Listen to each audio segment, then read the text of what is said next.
Recording in progress. What's up, y'all? Andy McCabe here. This is the Restoration Rebel Roundtable for August the 25th. Oh my God, already 2022. I think Mr. Matthew Mulholland is going to show up today eventually, but we already have the Joes. We already have the Joes in the house, so we're covered there. Before we go any further, let's do yeah, hi Joe. Let's do the agreements, shall we?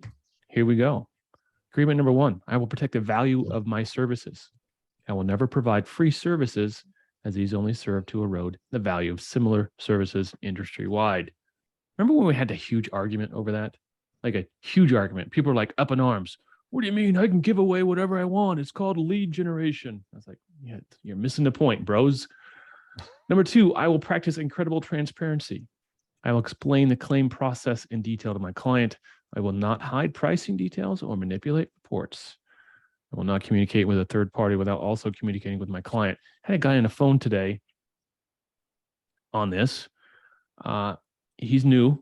Yeah, we're all new. We all start somewhere. I don't blame him. He said, so once I get your estimate from you guys, do I send it to the insurance adjuster? And I said, no, you do not. You do not send your estimate to the insurance adjuster, because when you do that, you're telegraphing to the adjuster, hey, by the way, I'm willing to negotiate on this estimate because I'm sending it to you, and your job is to negotiate. So I told my client, my new client, hopefully he pays a deposit today and we can write his estimate today. I told him, no, you send directly to the homeowner. You communicate with your homeowner, you bill your homeowner. It's on your, and he said, well, how do I know? How do I know? How can I tell my client that he's going to get paid? And I said, you can't. That's not your purpose. Your purpose is to write a good estimate and win that job, sign that contract, and do good work. That's your purpose. Your purpose is not to negotiate or interact with insurance adjusters whatsoever. I know there's some leeway there. Okay, I'm getting sidetracked. Mr. Mulholland, welcome to the show. I'll be right with you. We got 4 agreements we agree to every time we do this show, so we're on number 3. I do not believe in competition. The restoration companies in my market are part of my community. I will be an active member of my community. It is our unbreakable unity that will create the change we strive for. And number 4, I am willing to walk away from any project, client, or contract that is not compatible with my values and stated mission. No relationship is worth losing money, sleep, or my humanity. And we're there. We're live. I'm going to pull up the Facebook group here. Boom. Mr. Parker Olson. What's up, bro? Good to see you. All right. I'm looking forward to this. I'm excited about this. Mr. Mulholland, please unmute and introduce yourself to the Restoration Rebels who don't know you. I'm sure there's 2. I think there's two Restoration Rebels that don't know who you are, but go ahead. You know, those guys, they just hide under rocks probably. Which is most everybody probably. My name is Matt Mulholland. I am a producer of content on a channel called Listen to This Bowl. Listen to this bowl. Uh-oh. He's ordering Burger King right now. Oh, all right. I'm gonna mute. Okay, I'm gonna force mute. Anyway.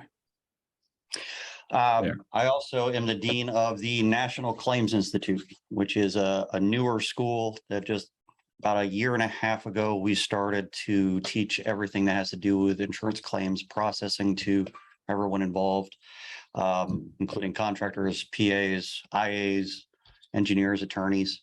Okay. We've got a very ambitious goal there to teach everybody the same stuff, but got 13 different courses out right now. There's 392 different courses planned.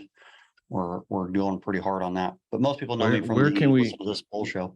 Where can we go to check that out? Nationalclaims.institute instead of .com. .institute. Nationalclaims.institute. Toot. Doot doot. There we go. Okay, I'm going to put that in the chat here. No, it's on the Facebook page. All right, look it up. There you go. There you go. All right, so Parker Olson is admitting that he is actually one of those people who did not know who you were. There's Okay. a lot of people probably in the mitigation and remediation world that don't know me, mostly because a lot of my content is related to roofers more than restoration. Okay, So, you're one of those dirty roofer PA guys. I did mostly roof claims. The second most was water, but we dealt with a lot more water losses that involved asbestos and lead than anything else. Okay. Well, I found you, I think the first video I saw of you, you were talking about the verbiage of direct physical damage. Yeah, direct physical loss and damage. Direct physical damage. And you blew my mind. You opened my eyes and you said something that I felt at my core was always true, but I was never able to put it into words. So I appreciate you. Would you do us a favor and give us your definition of what that means in the policy, direct physical damage? Sure. So direct physical loss, direct physical damage, when an adjuster likes to say, we only owe for direct physical loss, they say that all the time. Mm-hmm. Probably because their management at the end of every meeting says, now don't forget, guys, we only owe for direct physical loss. And then they're, shoved out of the room without actually being told what it means either, which is the biggest problem. So it's a term that isn't defined in the policy. Nope. And it is damage to something. So the way that most courts define it and the way that the National Claims Institute defines it is a direct, distinct, demonstrable, meaning demonstratable, physical alteration. I got one word off. A demonstrable, God, bloody hell. Brain fart every time. Demonstrable, detrimental physical alteration to tangible property. It has to have been physically altered permanently in a way that it hasn't gotten better, it got worse. So it's detrimental. But any physical alteration would be included in direct physical damage. In the loss component adds in financial property. Losses to that as well. Tangible property is not just the house. Tangible property can be a lot of things. Anything that would be covered by that policy could be direct physical loss for that claim. The problem is they say we only owe for direct physical loss, and the implication there is that they only owe for what is directly damaged in that moment. Right. The reality is if you've got to paint one wall, you're painting all four walls, even though that one wall over there is directly damaged by the storm or by the water loss, by the pipe burst, whatever it is. In order to repair it properly, part of the replacement cost value is everything that's reasonably necessary to bring it back to a pre-loss condition. In order to do that, includes the other non-damaged walls. And because you are having to paint the one wall and now having to paint the other three walls as a result of painting that wall, it's an unbroken chain of events that has occurred from the original loss. So as long as you can say you weren't going to paint these three walls by themselves, the only reason you have to paint those is because you're painting this one, then it's all part of the same direct physical loss because it's all part of the same unbroken chain of events. Unbroken chain of events. I'm sure Parker Olson is there on his chalkboard writing all this down right now. So please, Parker, I expect you to share your notes with the class when you're done. Well, this is cool. You've been, how long you've been doing this restoration shindig? I've been doing this since 2007. Okay. So, right. So I have some time on you. I've got 7 years on you. So that makes me your senior. Yeah. A lot of people have been doing this a hell of a lot longer than me. This means we've been doing it wrong a whole lot longer. Well, it's possible. I'm one of those nerds that spends their nights researching shit instead of taking his wife out to dinner. Somehow she stayed with me. I don't know why. I'm in the same boat too. Yeah, you and Moberly. Yeah, Moberly will I'm sure you've gone down rabbit holes that last 72 hours, and you wake up 3 days later and go, oh, where did oh. I doubt I have, because, you know, squirrel, I instantly That's true. rabbit hole. So You don't have 72 hours of attention span. no. Today I decided I might decide to be a web developer and build out a full stack website. And about 3 hours into that, I realized I don't fucking want to do this, and I'm moving on to something else. I learned a lot about how a lot of that works. I did not learn enough to be able to actually do it. Mm. But that was one rabbit hole for the day. You know, I used to build my own websites like Yeah. I used to change my own oil. Neither one I have any interest in doing. Right. Yeah. I'm not too thrilled with it. I thought it was going to be a lot simpler than it was. It's not a plug and play kind of a website deal that I'm doing, though. So it's whatever. I'm not going to learn how to be a programmer suddenly overnight. I Well, just need to hire somebody else. speaking of rabbit holes and nerding out, you actually read the case evidence that was submitted in what I forget the case, where State Farm had to submit their internal guidelines on appraisal. You actually read that document. Yeah, I got that the other day. Merlin Law breezed through it Group. real quick. Shout out to Merlin. Thanks for putting that out there. It was awesome. Yeah, actually, I got it saved in my library too. I might pull it up if you're going to ask me a bunch of questions about it. Well, I haven't read it yet. So Oh, you have? There was some verbiage in there that I thought was very telling. It said it qualified when you would do stuff. And so it said, if the investigation for defense was unsuccessful, then you might consider defending. They said defend the defense of the claim. Yeah. Very telling. So they were investigating defenses for the claim instead of investigating coverages. Mm-hmm. It's the opposite of what they should be doing. But I thought that was very telling, because a lot of times we all know, and they're really just trying to find some way of excluding everything that they can. Yep. Well, directly in their own operational guides, their internal guidelines, they're talking about investigating for defenses. And if they can't exclude it, they're going to try to hell to delay it. They're going to push it out. That's where I'm seeing with appraisals right now. I'm seeing appraisal as another tool to push that liability they already know they have down the road, kicking the can down the road, as it were. I mean, I saw hundreds of claims from, was it Ida that hit? Hurricane Ida. Anyway, one carrier, Lighthouse, I think was, they sent every single open claim from Ida to appraisal within 7 days. That's across the board. The entire region, every open claim got sent to appraisal within 7 days. So that is not a disagreement on valuation. Yeah, how would you have a disagreement in that amount of time? Did they ever even publish an estimate? No. This is a year and a half, 2 years from the loss.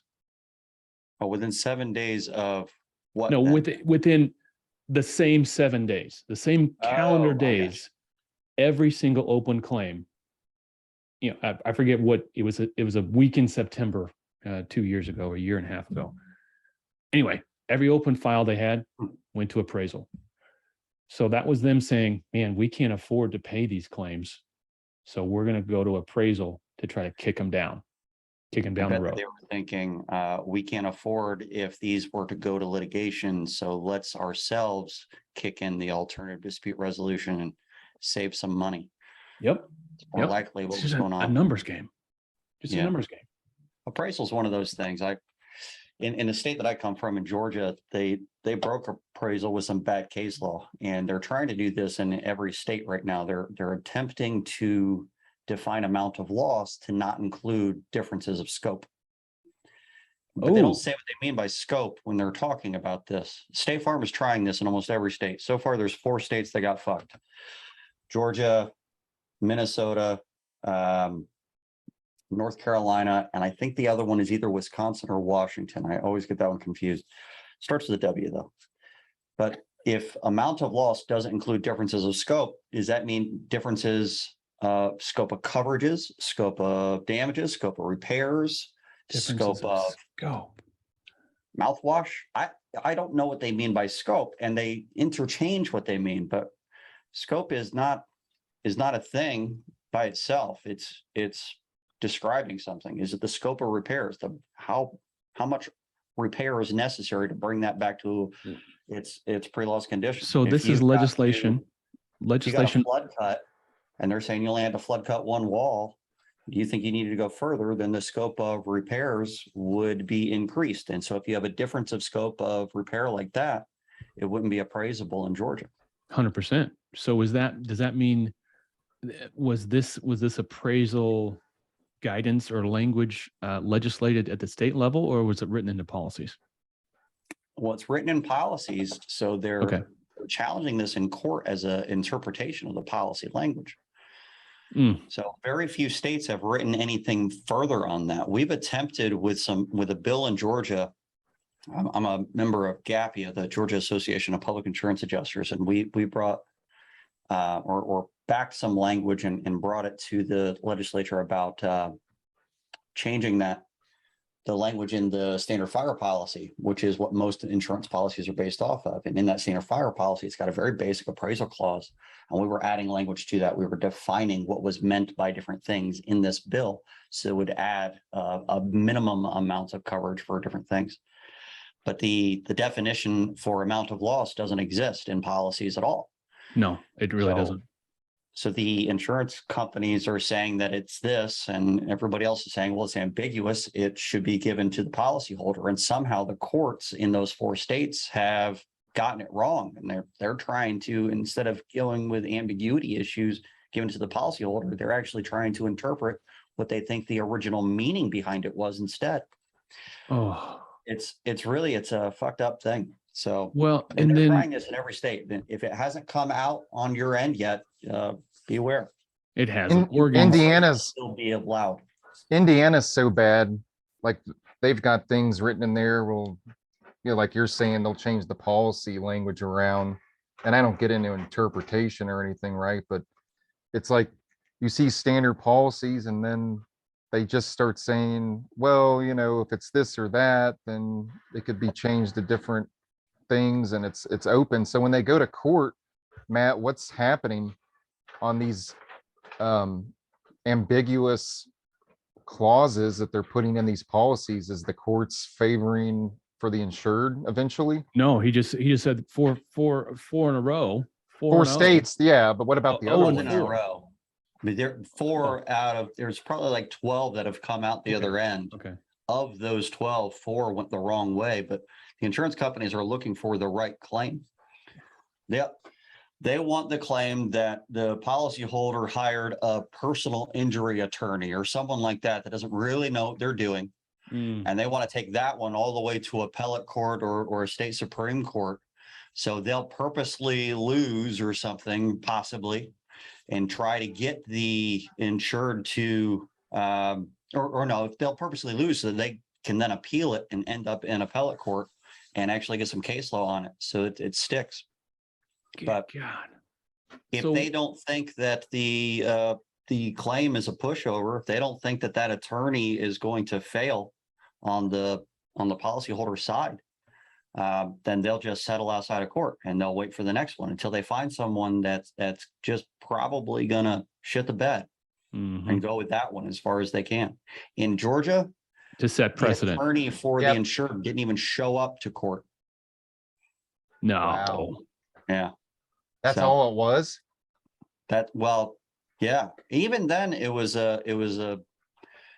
a split decision. So there was 9 judges and 5 of them said scope wasn't involved and 4 of them said that scope has to be involved. There's no other way to calculate amount of loss. So there was a strong dissent language. So it left it open for possibility of challenging that again in the future.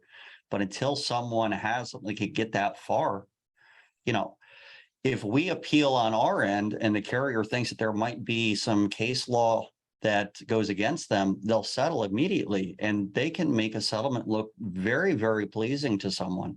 Yeah. Oh, So yes. if they're the ones that are appealing, they have a lot more control. They have a lot more control in this whole situation as a result. You know, one of the things that I read in the article that Merlin Law Group wrote when they put out this report, or this evidence that I guess is public information somewhere. He said Major League Baseball, I think it was this article, Major League Baseball and insurance companies are the only two industries that they don't have to follow federal antitrust laws. Now, I don't care about MLB. I don't know.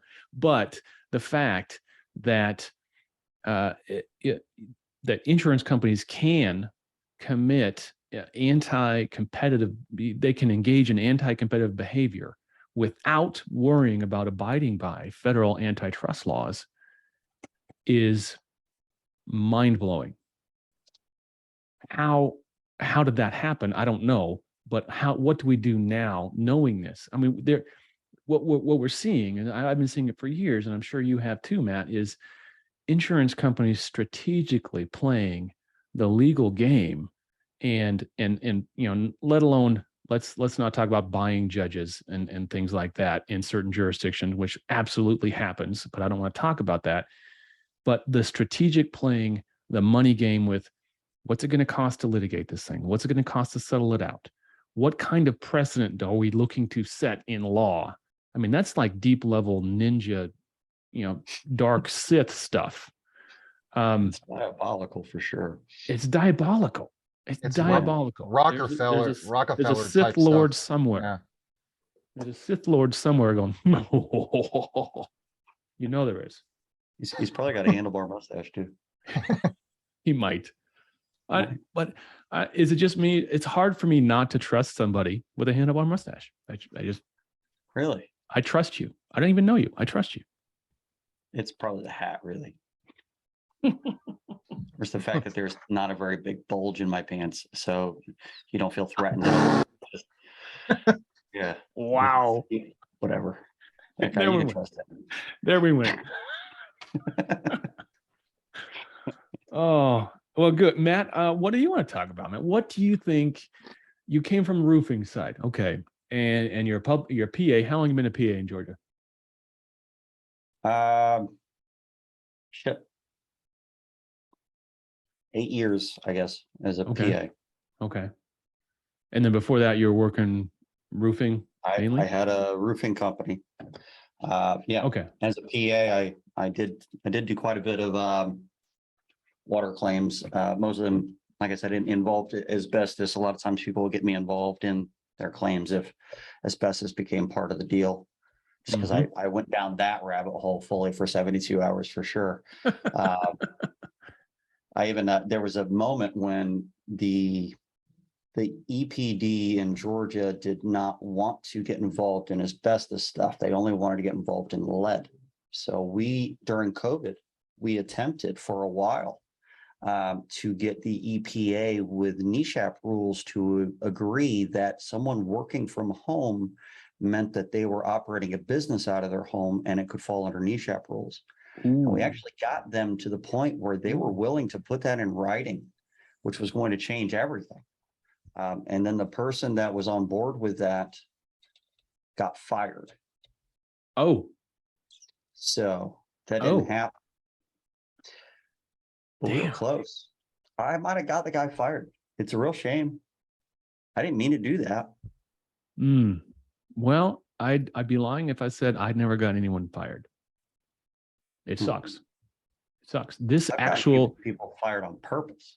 I didn't mean to get I haven't done that. I don't think I've ever, not that I didn't want to. I don't think I have successfully done that. Yeah. But this group actually, early on, we put out a big map. Like Google Map overlay is what we did of members, and people signed up. It put me on the map. And then within a week of that map being live, I think it was 2015 or 2016 now, 2015 probably. we started getting phone calls and emails, take me off this, take me off the map, take me off the map. And people literally got fired from programs, and people literally got fired from insurance companies for using Restoration Rebels. Really? Yeah. It was bad. It was like, That's well, at that terrible. point, I realized that it wasn't just me and us in this little corner of the world, getting together and bitching about shit. This was real. This was affecting, this was getting large, a lot more attention than I thought it was going to get, essentially. But at the end of the day, we're not saying anything radical. We're just saying the No. truth, which can be radical if you don't like it. Well, I mean, everybody knows it only takes 3 days to dry everything. So, I can dry anything in 3 days. you know, Yeah. my pants don't even get dry in 3 days.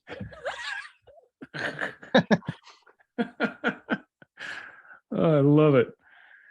Well, what would you like us? How can, how have you been in the Restoration Rebel group or no? Yeah, I'm not in there very often, but I've Okay. definitely been in there. Okay. I've dug pretty deeply through there in the last few years, less than I used to. Okay. So we want to help, right? We want to be a part of forming the future of this industry that we all love dearly. We don't know why, but we just do. What can we do? What more can we do besides getting together and bitching and then exposing honesty and showing things and trying to teach people how things work? What can we really do as an industry? What should we do? Get on the soapbox for me. I mean, it'd be easy for me to get on a soapbox and say, get a lobbyist and go do all these things. But the reality is, the vast majority of the money spent on that would be wasted. We've gone down so many of those paths politically myself that I don't think that that's the right path. The right path. You can't fight. Is that because you just can't find it? There's not enough money to offset the money that's being spent on the other side. The game is very one-sided. Yeah. Okay. Very, very one-sided. Politics is not fun to play in either. No. The only thing that you really can do is get someone in a lot of trouble. If you can find ways in which the carriers are committing fraud and are able to prove that kind of a thing, that makes national news.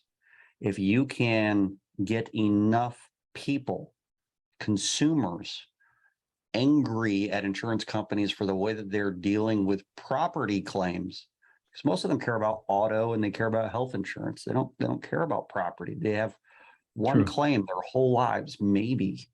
They might have 5 or 6 accidents and they're definitely sick as fuck all the time. So they care about health insurance issues. They only care one time a year or one time in their lives really about property. So we kind of get shit on by the carriers in that regard. If we can get the people to actually be in an uproar, then you can make a difference. And then the political stuff that you're doing would actually work out for the most part. Okay. So right after major events, hurricanes, major catastrophes, that's the time to act on anything. If you can do community outreach of some kind, some town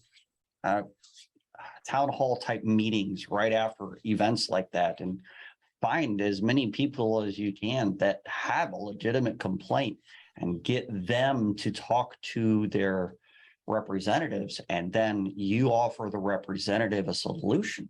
Right. After they get an earful from half of their community, now you have a chance. And that's really the best way to go about it. But what is that solution? I agree with you. I'm 1000% in agreement with what you're saying. What is that solution? That solution does need to be prepackaged and it does need to be thought out. But what is it? Is it a piece of legislation? Well, I know exactly. We're gonna have to do it 50 freaking times. You'd have to. Yes, which is that's the hardest, one of the hardest parts. We had to do this. We got to succeed. We got to knock it out of the park 50 times. Like Louisiana. Right. Right. Louisiana And is Texas. definitely does some great things. Just Florida is before going the Ida. opposite direction right now. Oh, yeah. You know, Yeah, there's something different with every state and what the issue is. We're just trying to fix appraisal in Georgia just to get the scope issue out of the way so we can get back to baseline before we even start tackling anything else. It's a mess. You know, if you focus too hard on the one thing that you're trying to improve, they're going to take something else out and take your legs out from under you somewhere else anyway. So you have to hit it from so many different angles. You need to actually organize as a massive group. Who's doing that? Restoration Rebels has Who's to doing exist. that? Who's doing that? I mean, it's rebels. Yeah, I get that. Who else? Should it be There are RIA? I'm sorry? RIA? Yeah, I mean, that's a good, I'm not a member of that group to know exactly how much is going on there, but you know, are they actually working with the IICRC to develop the new standards? Mhm. Mhm. Is the fire standard ever going to come out? We keep. Great question. Great. There's only hard hitting questions here on the Restoration Roundtable. What the fuck? We've been I heard that years. they're waiting, trying to get permission to call the instead of the S500 or whatever they're trying to call it, they might call it the S451, and they're trying to get rights for it. I thought it was That's going to why be it's like the taking 20 years. S751 or 750. No, Fahrenheit 451. It makes sense. It needs to be the S451. Okay, Because whatever. of So we keep getting the movie. okay. Parker actually, I think he's on one of the he's on one of the committees. He says it's coming out for peer review. So that means we won't see it till next year. That's what I'm assuming. But yeah, so we have the United Policyholders, right? You have the APA. You have RIA has their AGA, something government affairs.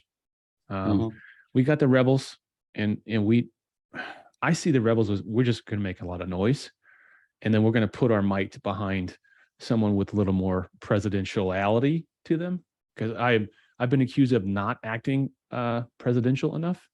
So I get that too. right. What are you going to do? What are you going to do? I'm happy not being that. You don't want to be that. Oh my I God. don't. No.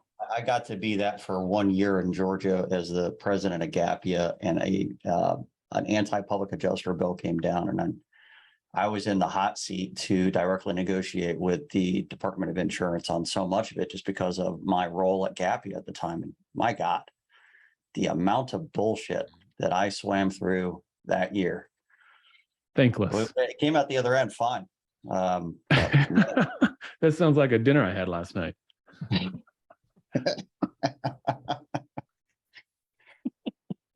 Yeah, when I explain the direct physical loss stuff, I always try to explain proximate cause and how that works. And I do that by telling a story about how my son clogs every toilet he's ever sat on. And in order to avoid that, because we just had at that point too many water losses on a property, we just couldn't have any more. So we went to the store, we bought the best toilet we can find. We went to Consumer Reports and went through all the shit. You've got Literally. a toilet with a 4-inch bore. Right. It flushed 17 billiards balls in one go. This toilet is uncloggable. Still clogged. The first But he time still my got it. son sat on it, he clogged it. What's he doing in there? I don't know. That's what I yell through the door 4 times Yeah. a night to my 12 and 13-year-old. What are you doing in there? Yeah. That's a completely different thing going on, though. I hope Yeah. he's not clogging the toilet with that. That would be I worse. thought that. I didn't need you to reaffirm that in my brain. I didn't need that. All right. No, he's 12. You said 12? 12 and Yeah. 13. Yeah. You don't remember being 12? I try not to. Yeah. It was fun times, man. New experiences, man. Anyway, he clogged it the first time. So the question becomes, what is approximate cause? If not but for the turds in that toilet, would the toilet have discharged or overflowed or whatever kind of wording you want to use. No, like if not, but for mom's lasagna, would the turd have existed? Maybe mom's lasagna is the proximate causal loss. On an open peril policy, all peril policy, you could totally file a claim for mom's lasagna and see what happens. Could be fun. Oh, Anyway, no, so those organizations are definitely there. but there's no, yeah, we know we have to succeed on a state by state level, but there still needs to be a national. So there's the NAIC. NAIC, what is that? National Association of Insurance Commissioners, and there are definitely groups that go and talk to them. And that is Do made you up know, of- do you know your commissioner in Georgia? Yeah. I don't know my commissioner in Oregon. I feel like I should. How does that work? Do you just go in and you just send them an email or call them and say hi, or how's that work? Well, I mean, I got to know the guy because of my position with Gapia, and literally had to sit down with him to negotiate the bill that he was About to presenting. sign. And Ugh. we made a big stink to make sure that he was aware that we were not happy with this thing. And he thought that it could have been killed. So we had a little bit of leverage to sit down with him, but we met with him one time before that, which was right before COVID hit. And he was brand new commissioner. I think the best time to get involved with any commissioner is right after they get elected, before Okay. the insurance lobbyists go crazy on them. But don't they get elected? Don't they get some funding to lobby to get can. elected? So it was different for Georgia and this particular commissioner. The one that got elected got indicted for insurance fraud. Imagine Happens that. A lot, by the way. That is a very normal thing to happen. Insurance commissioners often get indicted for insurance fraud. Go figure. No. So he got indicted, and like so more than one in the last decade. take a look at the history on that. Some states haven't had an insurance commissioner that hasn't been indicted in a number of decades. Now, is that because they're in the hot seat and they get sideways with the carriers and the carriers find dirt? Is that what happens?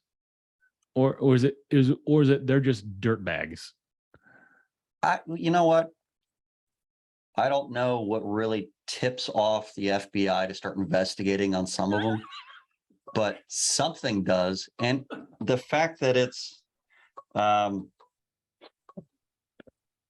don't know how to turn that off. I can't hear it. Okay, I got a Google Voice call coming through, and it's. Shut Oh, up. you and me, we're cut from the same cloth. I got a Google Voice number I don't get rid of ever. Hello? Mr. Mulholland. It picked up by accident. And course it then did. nothing was there. Anyway, Yeah. so I don't know what tips them off. It's Insurance political. commissioner. So a lot of times if it's an elected official, you've got the other party that's probably trying to find dirt, might tip somebody off on something. Outside of that, I mean, if it's not an elected official, if it's a bloody hell. Well, some states it is. Some states it is. It's an appointed position, like California, I believe, is if it's- appointed. So it's not an elected position. All right, we're at 46 minutes in. So let's open it up. Do we have any questions for the man, the myth, the legend, Mr. Matthew Mulholland, or me? Yeah. I mean, but you also got Joe. You got Joe Moberly. You got Joe Spears. Those guys know a thing or two about restoration. So let's open up. Who has a burning question out there? And if we don't find somebody, I'll just keep talking. Someone raised their hand.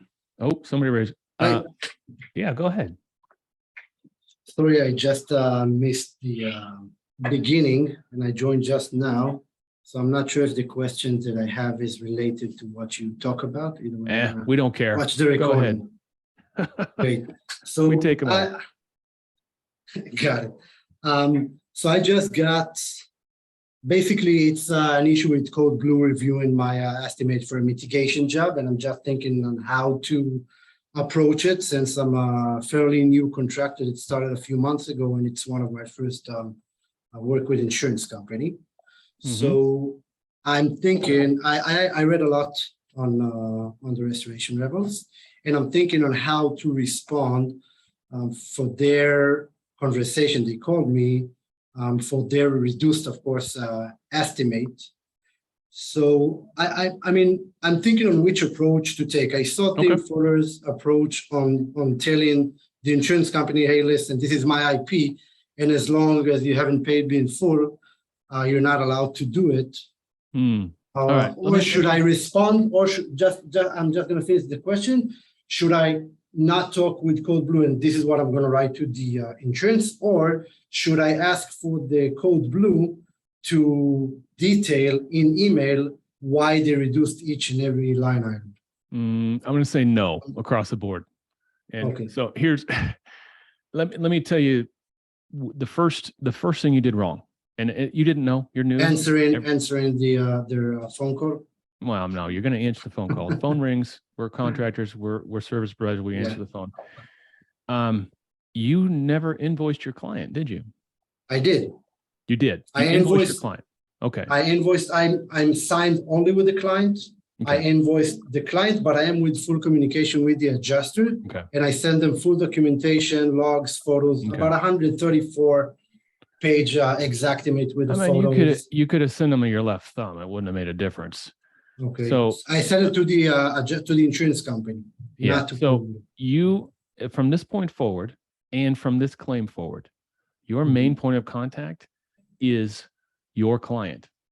The person you talk to, the person you send information to, the person you send backup to is your client. That's the only person you have a contract with. You don't have a contract with Code Blue. You don't have a contract with the insurance company. No, you don't owe them anything. Code Blue calls. What you tell Code Blue is, I don't have an agreement with you in place. I'm not going to have this conversation anymore. Bye. My bill is my bill.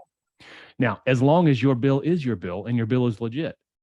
You know, it is. I don't know if you're aware. Everything is by the book. There's some bad people in this industry. No. So there's some people everything that bill is for things itemized. So everything is documented. Everything is itemized. I watched a lot of your videos. I watched a lot of Chad Michael's videos. So I am trying to do everything by the book. I'm certified, insured. Everything is aligned. Perfect. So and everything is Xactimate prices. I put only the item lines that I did, but they're not willing to pay. I mean, it looks like they're not. I won't go into this, but eventually they don't want to pay, of course. So they go to Code Blue and they just try to justify the reduction by looking at the ICRC and say, hey, you don't need 2 dehumidifiers, but they weren't there and they didn't know that it's a really old guy. And in order for him to use his bathroom, I had to divide the chamber into 2 chambers so he can use the bathroom without reducing the effectiveness of drying in the other chamber. So he can walk freely back and forth, but they don't know it and they don't care about it. So they don't care. And they will never care. I will say that one of the reasons that I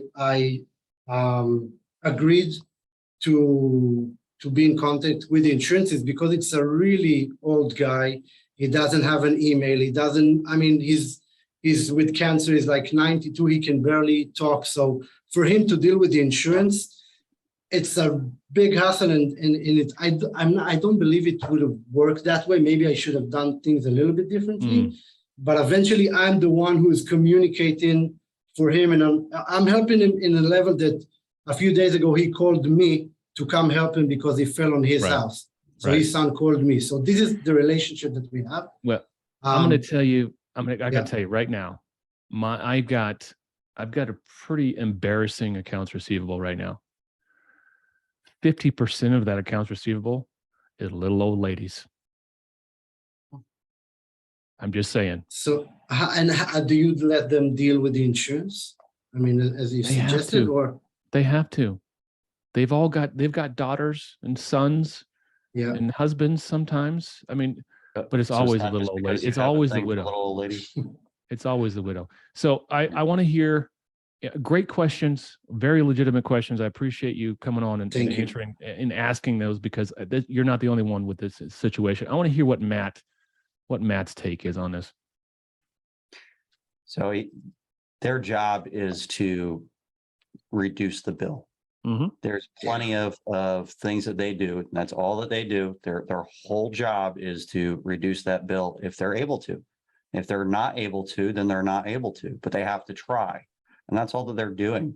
Yep. So Andrew's right. I mean, if you don't speak to them, if you force them to go through the policyholder, it's a lot harder for them to try to say that they're not going to pay a certain amount. It's much more difficult, especially if it's an older person, because now the adjuster has to tell an old person no. They don't want to do that. They don't want to do that. Well, all the bad energy will go that direction, not to my Right. direction. Imagine if they got stuck on the phone for 2 hours as this person talks to them about their kids. Yeah. You let that happen. By the way, why cannot put my video for some reason? Oh, That's it's a because you're excellent photo. you're still over here. You're still here. Try that.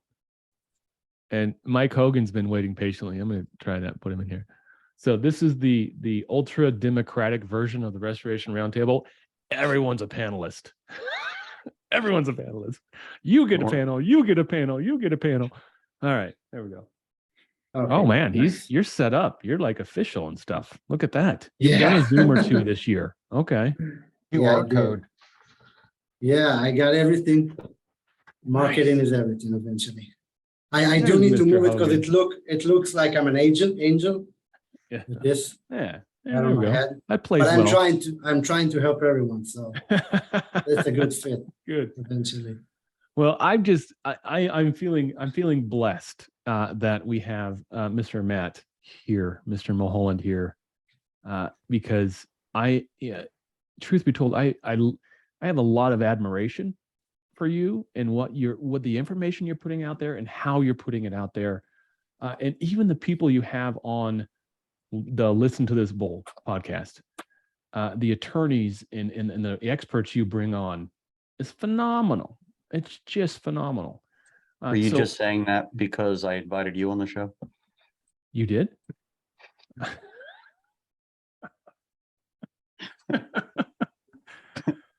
No, I'm looking forward to it because I sincerely believe the more these conversations we can have, the better off we are all going to be fighting the fight every single day. And let's be real, it's been bad. The last 5 years has been atrocious, and it's just I'm having trouble. Like last night. Okay, last night I woke up at 2:30 in the morning, just wide awake, thinking about the 15 claims I have over on this board, the 5 claims I have in the inbox, and the games. Like in literally little old ladies. I've got 2 as clients right now. They're both going to litigation, and they've both been dealing with it. I've been dealing with these claims for over a year and a half. One of them's 3 years old. This claim. It's like I woke up going, am I doing any good here? Should I suggest they find somebody else to do this for them? Because I'm just obviously not being able to pull it across the goal, the goal line here. So I didn't sleep very much last night, but that's what this industry does to us because we care. We have hearts. We want to be, I've told, it says 100 times, I drive a white truck because I like the idea of getting on my white horse and going to the rescue. It's just part of me. I like doing that. I like being the important, like there's something about you arrive on site, these people's houses, these people's lives have just been turned upside down, literally most of the time. And they listen, they hang on every single word we say. We are the white knight. And done correctly, we can take pride in that and actually help them put their lives back together. That's how important this industry is to this country and this world. Anyway, last night was not a good night for me. I felt like all the pressure all of it last night. It was crazy. Which the policyholders don't know what to do. They don't know what to do next. They get in these situations and they're distraught, and their property is in shambles. They're worried about the health of their family. They're worried about what they're going to do, where they're going to go, how they're going to pay for it all. And they're willing to listen to anybody that's willing to help them. You have to be that voice, because if you're not, the insurance company is going to be that voice. And that insurance company is going to drive a wedge between you and them so hard, you're not going to be able to overcome it. So you have to be the one that's giving them reason. I find that if you've got a lot of issues with the carriers, does this happen a lot on the water side? Do the carriers try to say that you guys are gouging or just overcharging for everything and all that? Every single claim, every single claim. Everything. Yep. One of the things that I did for my firm in Georgia that made a difference, we had an automated email that was sent out to all of our clients that said common carrier tactics. And it would list all the things that the carriers were likely to do or say about us. I like or the it. contractor that would drive a wedge between us. And by naming what it was going to be up front, they would read it. And then when it happened, they would call us and they would say, sure enough, they pulled that They shit just like you said said that they X. were going They to. just said Z. We Yep. had such a great response just by naming what was going to happen up front before it happens. It allowed us to not have to play defense. The second someone says you don't need a PA, they're just going to rip you off. They're just greedy. They're just going to try to steal your money. You don't need that. I'm going to take care of you. Instead of that happening, we were able to drive the narrative on it, and it made a huge difference. You know what it's I called? wonder if that kind of thing could work out for you guys. It's worked out pretty well for a lot of the roofers that are out there. There's a term for that. What's that? It's called inoculation. You are previewing for them. You are telling the future. You are future telling. You are inoculating them against the onslaught of bullshit they're about to hear from their carrier. Yeah, I like being a fortune teller. And we know this. We all have this experience. Most of us have enough experience to go, okay, this is the first thing they're going to say. This is the second thing they're going to say. I'm going to submit my estimate. Here's what's in my estimate. Here's the things they're going to have problems with in my estimate. And you just tell the future.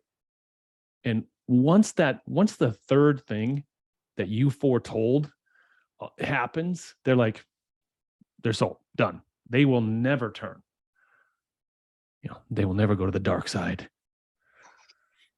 We onboard our clients. Hello, by the way. Hey, Mike.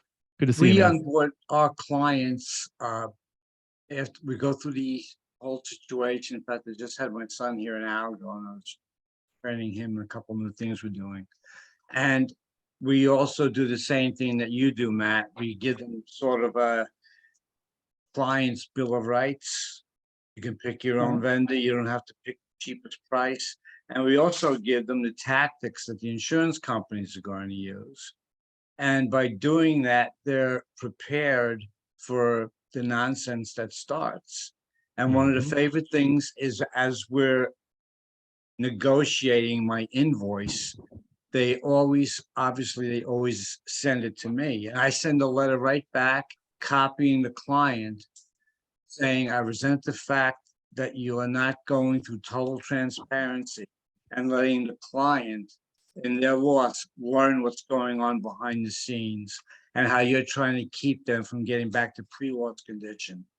Shame on you. And I put a few other select items in there. If I have a question with an adjuster, I get emails from the client.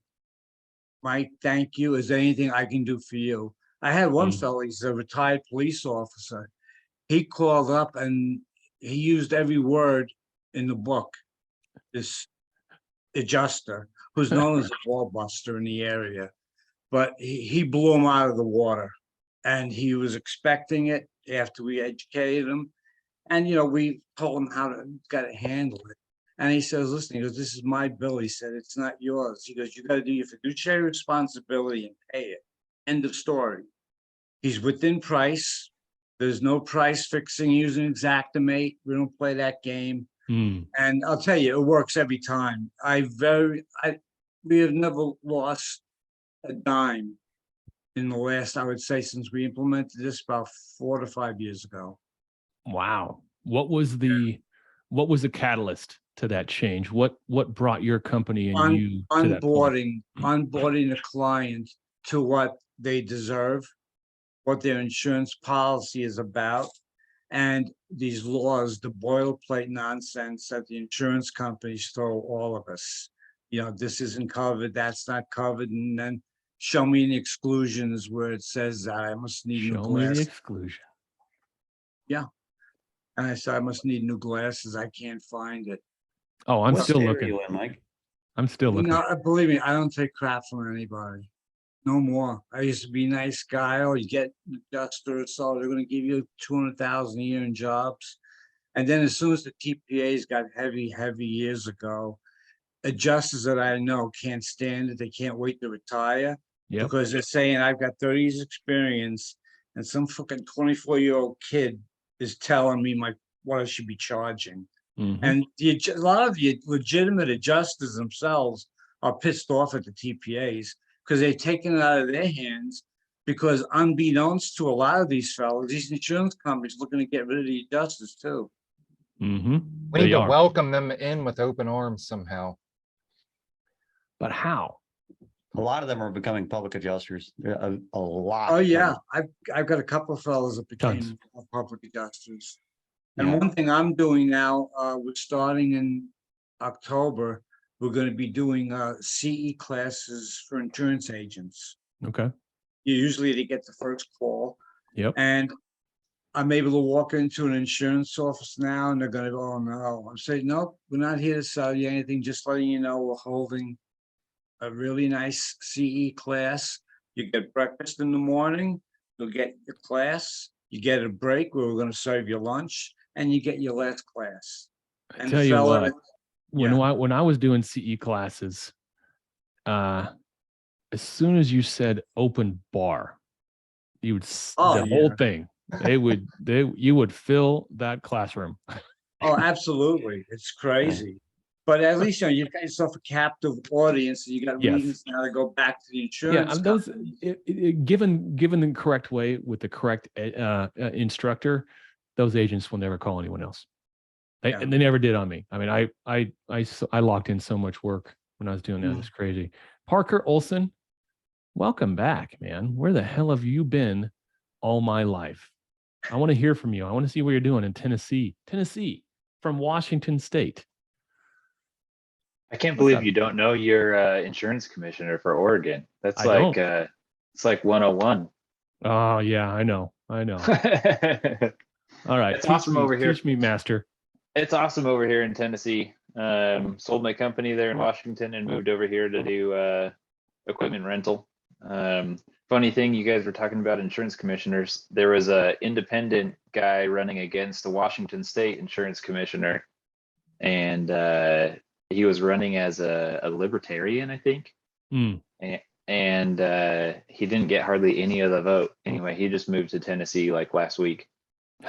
So there's an exodus from over there, but it's been busy, man, with all the flooding that's been happening. St. Louis and Kentucky and Dallas and Are now you in Missouri. Dallas? You got boots on the ground? You got equipment on the ground in Dallas?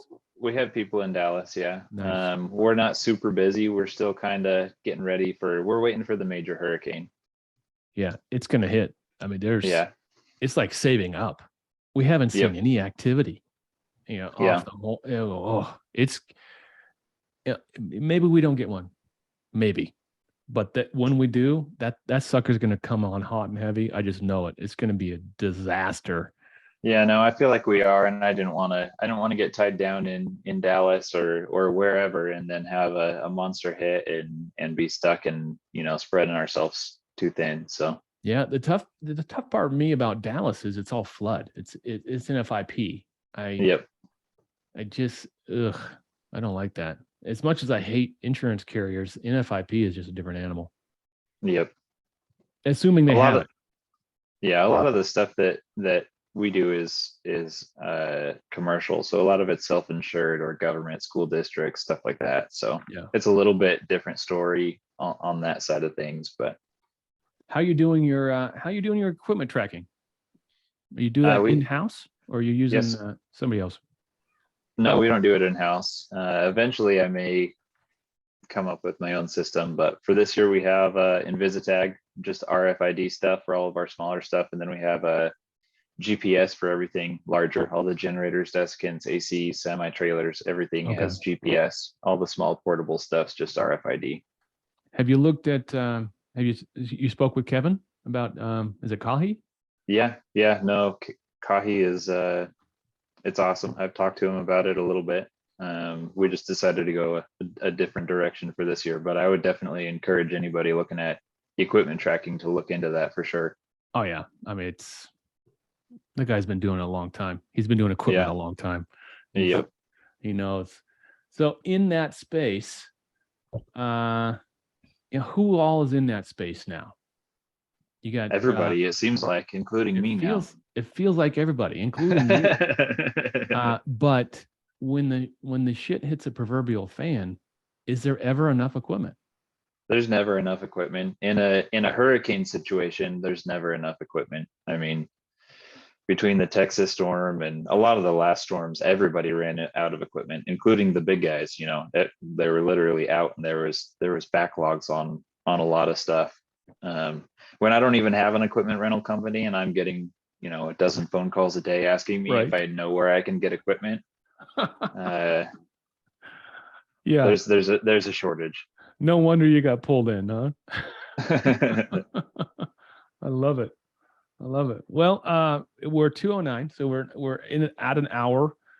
Matt, I'm going to give you the last word, man. Good to have you. The last word? Yeah. Or The words. last word should always be fuck, right? Shit.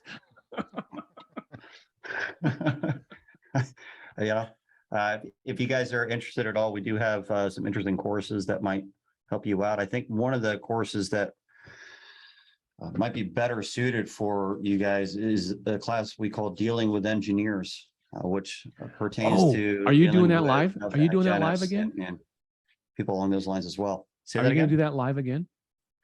So I did finish a tour with it. Either we're going to set up a whole new set of tour dates across the country, or and I'm working the logistics out. We may end up doing a Zoom version of that very soon as a webinar. I want to keep be an eye there. on that. And if you'll follow and like us on Facebook, then you'll get notifications about all that kind of stuff. Good. It's I'm going National to do Claims that. Institute on Facebook. Wait, where is it? Oh, I have it over here. Different window. Nationalclaims.inst. Oh, I even Institute is the website. I misspelled it. Sorry, Facebook group. I misspelled the website. Oh crap. Institute.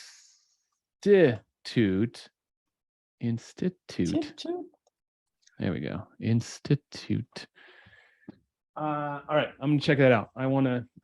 This whole engineer thing. I mean, we could spend 4 or 5 days arguing and yelling about fake engineers and outcome-based reporting. But I want to hear from you. I want to learn what you know and what best practices are, because this is only going to get worse. The RIMCUSs and the ward laws and the JS helds, they need to be held accountable to the bullshit. That class is really designed to teach you to play several moves ahead in that chess game, to start identifying what their denial or their defense is going to be in advance, so that you can sidestep it before it happens. So it's a pretty solid class, and it gives a 10-step process of exactly how to go about doing that. It doesn't teach you if this happens, do this. It's how to identify what's likely to happen. Here's the kind of claims where it's likely to happen on. If your claim facts meet these things, then it's likely to be this defense that they do. Here's the information that you need to gather. Here's the extra documentation that you need to make that work. I think it's pretty solid, and you could utilize that for any claim, regardless of whether there is an engineer in there. But it's been very beneficial for the people that have taken the class that have gotten back to me. I always like to hear from them like 3 months later. Everybody always thinks every class is great immediately after the class. Yeah. So you get testimony that day and it's glowing. if you can get some good feedback from them 3 months later, then you know you're onto something. The feedback I'm getting is we implemented this into our process on every claim, and we're winning 10% more than we ever did. Well, That's 10% good. I'd like 100, but you know what? Okay. 10% more, not just 10%. Oh, okay. I More. misunderstood. Uh, is it Iran Braca? Okay. Send me an email, Andy@claimsdelegates.com. Sorry, we got some side chat going on here. Andy@claimsdelegates.com. Okay, one more question, because why not? Matt, do you feel that the roofers of the world are more sophisticated and are they further down the road when it comes to this higher level ninjutsu type claims handling than your regular restorer? Well, I let me ask you a feel one question. way, but I'll let you answer the question and I'll tell you how I feel. Based on the information from this group that we're in right now, people here, does this match the level of professionalism that Restoration Rebels has? I would say we represent the better half. Okay. I mean, if I was going to say versus what I experienced today, they suck ass, the roofers. They're terrible. Really? Okay. To be honest, they've been taught so much bull crap, and there's no standard to sit behind as well. Mm. And then they're feeding off each other. They're propagating the same echo chamber bullshit. Everything's different from one state to the next, and you can't apply the same rules from one state to the next. So some of the stuff that you guys are doing here, I was talking about sending a letter out in front and telling people what the common tactics are. And it sounds like most of you guys probably already do that. That is groundbreaking stuff for the roofers. Okay. Oh, okay. Right? Okay. They don't know what they're doing, and they're getting their information from really bad sources. There's Interesting. not a solid place, or there hasn't been really, for roofers until recently. Yeah. So I think that it's making a shift to be more professional now, and it has been for about a year to a year and a half. But as it's going that way, things will improve. But for a while there, it was too easy. So yeah, you're right. You're right. Drugs and strippers, and it didn't matter, you know. And win the storm. Yeah. Yeah. Oh God, I've never been to one of those events. I've only heard. I've only You know, heard. I've heard it's cocaine and caviar. Yeah, and boobies. Yes. Oh yeah. I'm surprised. I will say though, I get so claims delegates, the firm that I run, we write Xactimate estimates for contractors across the country. I vet roofers real hard. And if a roofer starts right out of the gate, Jeffrey Bull says, Matthew Holland, it's Mulholland. Thank you very much, Jeff. Come on, man. What is the name of your business? It's what is the name? It's National Claims, right? National Claims Institute is the school. Okay, but your PA firm in Georgia. So my PA firm was sold, but it was called All Good Adjustments. I sold that to be able to start the school, because this is very, very full-time. Oh, so you're not doing adjusting anymore? No, I took a huge pay cut to start this thing. So there's a benefit to being an educator, though. When you start educating people, you really start to piece some things together that you didn't really understand how they connected until you start trying to figure out how to explain basic things to people. So I think I could probably go back and just kick some ass again. But I don't know if I want to. I'm enjoying teaching people. But the other companies listen to this bull. Yeah, listen to this bull podcast. Yes. And you can go to YouTube, listen to this bull, Facebook, listen to this bull. I got a TikTok channel. Those are a lot of fun. Yeah, they are fun. I can tell you guys have fun. Yeah, we like it. So anyway, to finish up my thought on roofers, when a roofer comes right out of the gate and says, I need help with my supplements, I all but hang up the phone, because supplementing is the wrong way to go about roofing. It's you, and I had a conversation before even the podcast today. You are giving credence to an adjuster's estimate who has no idea what they're writing in the first place. You are agreeing to their pricing because you're supplementing based on what they came up with at the beginning, and you're entering into negotiations with the insurance company, which you're not in a position to do well. And then the cherry on top of that is 9 times out of 10, they've already done the roof. They took well, that's what I see actually in my experience. They've taken the undisputed amount, they've done the roof, and then they try to supplement for the roof they just put on after the roof is put on. It's like, well, if you were willing to do it for that price and you did it for that price, what gives you the right to go back to the well to get more money at this point? So I don't even waste my time with those guys. The whole thing starts off with setting it up poorly from the beginning. They have this contingency contract that says we'll do the work for the amount the insurance company approves, because it's an easy sale to do it that way.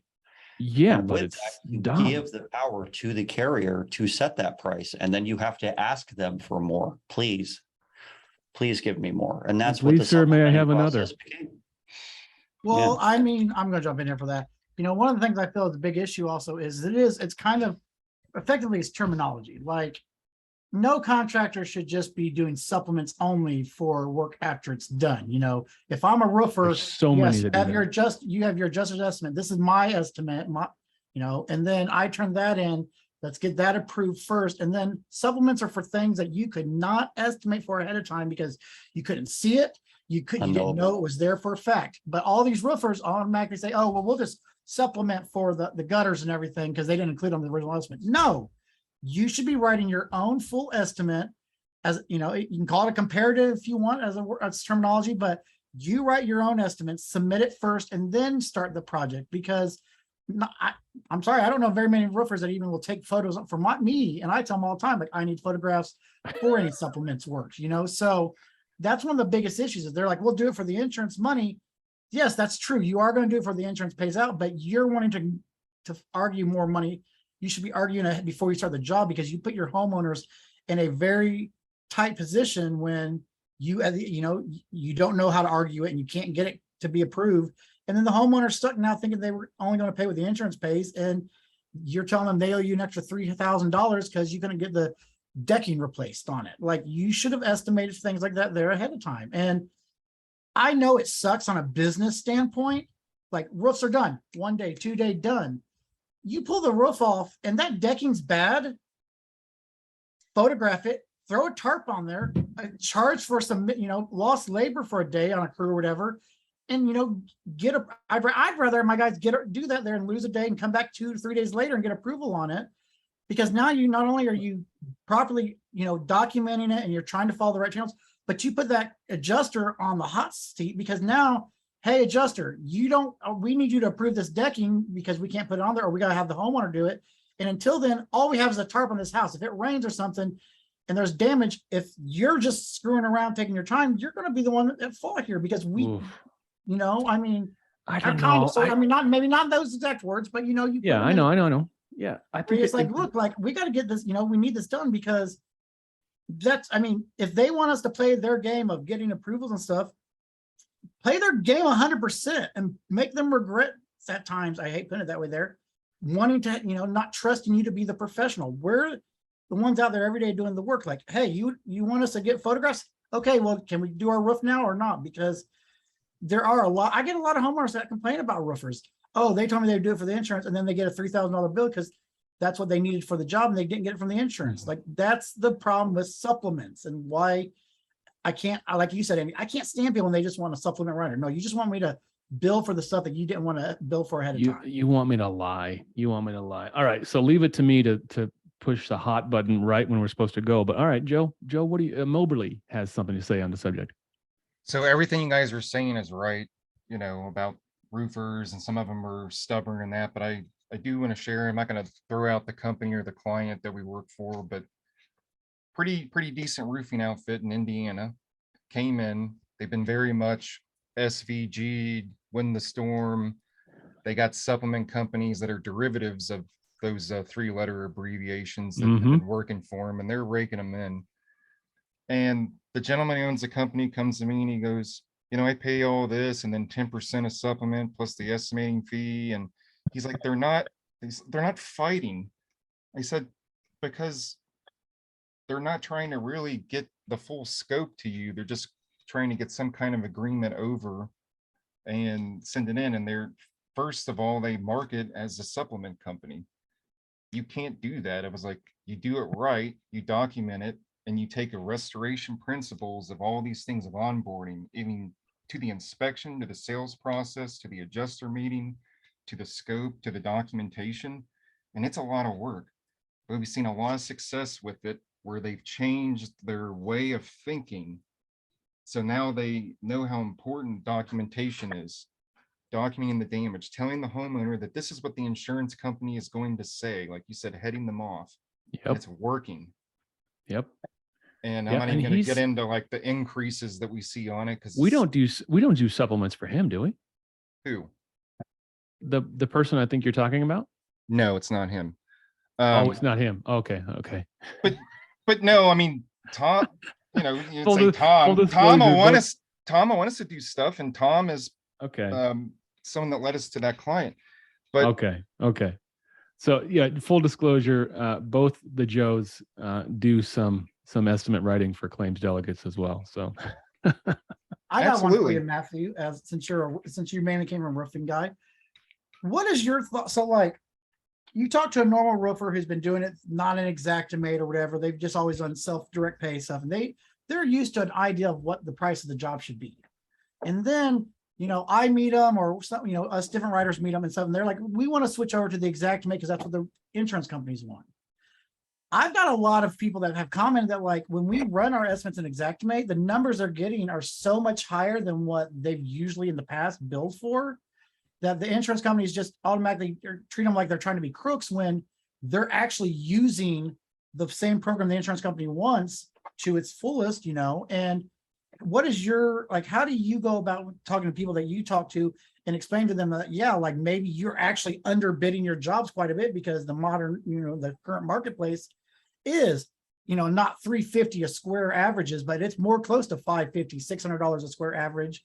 I But these heard insurance adjusters- 900 today. 900. Almost every roofing estimate I write starts off at between $900 and $1,000 a square, roughly comparative. Now, granted, after we go back and forth and they tell me they don't want to pay for porta potties and this, or project manager supervisors, or they don't want to pay for a lift, whatever it is, but I still usually end up about 650 to 750 a square. And I have no problem with that number. Yeah. But I've had a lot of like actual roofers even say, I can't believe that you can even get that much, because where they're at in areas, most of these adjusters don't want to pay more than $350 a square, regardless of what the estimate says. I have one guy literally tell me, I've wrote 20 estimates for him. He's never once got one of my estimates approved, but every adjuster says, it's a great estimate. I'm just not willing to pay that much money. And he says, well, I actually, you know, if it was me doing it outside of Xactimate, I'd only want this, and they settle on that number. Which I mean, that's, yeah, I mean, but I mean, literally, like a lot of these roofers, they see, I've had a couple of roofers even tell me they didn't like my estimates because they told me I was that there's no way it's a correct estimate. And I'm like, yeah, it is. Like, I get these on my jobs. You're I not mean, even it's- using custom pricing. No, I mean, literally just the labor trade by itself gets you, you know, the DMO to RFG Yeah. change. But Well, I that mean, gets you it's- where you need to be. yeah, but I mean, it's just like, I mean, you know, I put in there for like a boom lift because all of my contractors right now, they use those new. You gotta stock RG. the roof somehow. Yeah, you know, and I mean, do you hear that a lot from Matthew, since you're a roofer guy? All A right, lot Matt, of you're the contractors roofer. that, You are a resident you know, roofer that guy feel for like, today. you know, our Xactimate stuff is way higher than what they're expecting it to be at times, and they don't know how to argue it. Does that make sense? You know, I'm not going to be great with this question. The market that I came from, the Xactimate numbers are very low. What you're saying, over 1,000 a square for this kind of stuff that you had, if I would have put that into the Atlanta market price lists, it would have come out at 600 to 700 on the top end. We were averaging like 465 a square in Georgia, and that was blowing everybody out of the water. So, you know, most of the legitimate roofers that were doing retail work, you know, the generational guys that had been doing this for years with their family, they were actually higher than most of the work that they were getting from insurance claims. Now, I was getting higher than what they were getting retail when I was done. But if they were doing it for themselves, insurance paid less than what they were charging outside of it. And they weren't using Xactimate. They were just getting beaten up. They were trying to employ the contingency contract model because that's the only thing that they learned how to do for insurance related things. They thought that's the only way to go about it. And they really just should have just stuck to the retail model, given their price and said, this is how much we charge. Yeah. You know, the roofing industry has a lot to learn. And I think that the way that mitigation companies do things is really what the roofers need to get to. Is that because the bar is just so low? I mean, you get these events Just come they're through, going like about it Spokane. in such an obscure way. The reason that they do half the shit that they do is because it makes the sale to the policyholder easier. They're Yeah. knocking on doors Yeah. and saying you have damage instead of going into a house where they've gotten called out. So they have to sell something easier to this person Right. that they're willing to sign off on. And that has led to so many workarounds and different processes, the supplement process, all the different bullshit that they go through. It's the reason is in order to get someone to hire them in a market that hasn't had a major storm and there isn't a lot of leaks, they're not calling the roofers out. They're knocking on the doors and saying you might have damage and going from there. So it's a different process, but they need to get back to that retail model. There are so many bills that are being written specifically against roofing companies. Oh, I'm sure. It's not even funny. They should scream to you that there's something wrong here. I think that there is going to be a shift. Most of the teaching is moving away from the contingency contract modeling. And hopefully a lot of the sales training is going to start shifting away from that as well. And that will end up improving things quite a bit. Okay. But as far as the pricing structures go, there are policies that are being written now. A lot of the renewal policies are coming out with language that does allow the insurance companies to set the price, even if you don't have a contingency contract. We will set the RCV amount, it will say, and things along those lines. Or if we can provide a comparative bid, or if the policyholder has the ability to hire a contractor to do the work for less, then we will not pay any more than what that contractor would have paid. Things along those lines are coming out in policy. So it's going to get harder anyway across the board, roofer or not. And we can fight some of that. Like as a collective, if we can get together and start policing these yahoos that go out and give these fugazi 100% made up comp bids. I think those the biggest issue is in the managed repair program people. Oh, those are terrible. That they sign. Well, I will say, like, you know, one of the things I also like a lot is I'm a big component. Like, I try my best to, like, I've had like 5 or 6 roofs this year where, because we're talking roofs here, where, you know, if there's a full replacement roof, it's only ACV. They only get actual cash value. They get no depreciation on it. But if it's a repair only, and you can call it, you know, hey, we're repairing the roof. We're only going to do, you know, this slope and half of the other and all, you can actually get the full coverage value of it. And I've had a couple of claims where I got more money than I would have if it had been ran as a full. But you get full coverage on. That's not part true of in a every roof. state. What state are you in, Joe? Indiana. I'm in Indiana. Okay. Don't be surprised if that starts changing with policy renewals that are coming out. They are depreciating ACV only stuff these days as well. Yeah, in Indiana here, Andy. Yeah, like if I call it a repair only and I say I got to repair 80% of the roof and that's it, they'll give me the full value of the estimate. Whereas if I do a full roof replacement, I only get the ACV only and I don't get. But are these non-recoverable depreciation then? Oh no, they're ACV only. They're ACV only. So you're not going to get depreciation. So it changes over when you start talking about what is a repair versus what is a replacement, and the policies are covering smaller and smaller things. They used to say we will repair or replace the damaged dwelling. And then they started saying, we will repair or replace the damaged part of the dwelling. And now they say we will repair or replace the damaged component of the damaged dwelling. And because they're replacing a component, now they can apply RCV coverage, even if they're only replacing one component of it, which you would call a repair, that layman would call a repair. But if you're replacing anything on any material with something new, then even the building code considers that either an alteration or a replacement. It doesn't call it a repair anymore unless it's the same component that's still there Yeah. and you're just renewing it. We So- yeah. They like to get tricky on you. What I gets will me, say though, from the roofing side of things, like I feel like us, because most of us are water mitigation guys.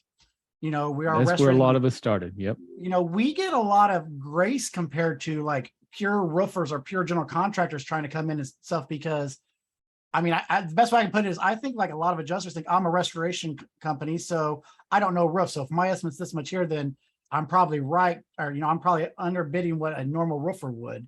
I get a lot of stuff passed through that I don't ever have to fight on. Does that make any sense, Andy? What I'm saying? I think that No. they probably view you as being more legitimate. Well, I think I that mean, I most try my best. adjusters view contractors that are just roofing contractors, roofing salesmen. I think that they don't like them very much. So the fact that you are also a mitigation company probably elevates you in their eyes. And so they're going It to deal helps. with you a Yes. little bit more fairly. And that, yeah, and I feel that way because I've had a few jobs where literally, you know, someone's like, "Hey, Joe, like this guy is not budging stuff," and then like we run, you know, I'm like, "Well, let my company try to do it, and all, and we'll sub it out or whatever." And as soon as I talk to them, they're like, "Okay, yeah, cool, let's do it," and everything. I've had, heck, even through Code Blue, and Randy, you know, my daytime company's a TPA vendor. One guy wrote an estimate, and they cut him down $3,000 on it, and then I said, "Let me take a look at this," and I revised the estimate. And I actually ended up getting $2,000 more than his original estimate, and it was approved because a lot of these things, it's not also just about It's legitimacy, relationship at that it's point. visual. I mean, it's also just learning the exact, especially with Xactimate. You know, the one gentleman earlier was asking about the Code Blue cutting them down. If you're not putting it in the right format to read the right way, you'll get cut, you'll get sliced apart all day long, and you'll come out bleeding. But if you know how to use the program the right way and you practice at it, you can make magic happen, even with the TPAs, to the point where they don't even bother. It's not a problem to work with them sometimes because you're estimating the correct way that they want to see it, but you're still getting what you need out of it. Does that make sense? Yep. Okay. Well, on that note, we are going to go now for reals. We're going to get out of here. Matt, I'm looking forward to the invite. I'd love to be on the podcast. Let's do this again. Let's shoot some more shit. We'll talk shit about the restoration guys on my show. Yeah, we definitely will. I'm going to get my roofer hat on. That's funny. All right. That's funny. Well, it's been great. Thanks for everyone for watching. A few people watch on Facebook still. You guys have showed up today. It's great. I'm glad to have you. This is why we do what we do. We are stronger together. So if you haven't lately, find a restorer in your market, take them out to coffee, have lunch, start building, rebuilding or whatever, build those relationships at the local level, and then bring them in here because most people are welcome. Most people are welcome here. So we'll see you next week, 1 o'clock Pacific, every Thursday, unless the world ends. So we'll see you. Thank you.